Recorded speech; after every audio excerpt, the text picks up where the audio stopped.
Encore mal, il y a un titre aussi, Les enfants du désordre, qui traite dans cet album, qui traite d'un sujet qui vous tient à cœur, les inégalités sociales en banlieue. Vous-même, vous avez été un enfant du désordre, ou c'est de la faute des parents du désordre ou du gouvernement du désordre, tout ce désordre?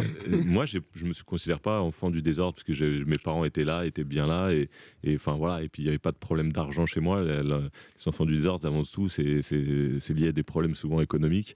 Mais en fait, on a tourné un film qui s'appelle La vie scolaire il y a 2 ans dans une grosse cité de Saint-Denis. Alors je connais bien Saint-Denis, c'est un quartier très populaire, etc.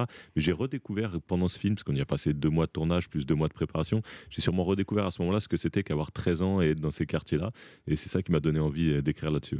Oui, mais du coup, ça vous désespère? Vous vous dites rien ne bouge? Ou Ça n'a pas beaucoup bougé depuis que j'étais adolescent dans ces quartiers-là. Je dis dans ce titre, voilà, la faute à quoi? On essaye de trouver la faute au manque d'illusion, au fatalisme rampant, la faute à l'État français qui ferme les yeux depuis 30 ans.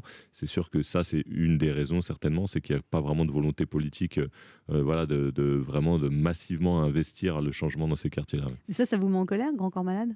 Bah ouais, si j'écris là-dessus, c'est forcément qu'il y a une colère.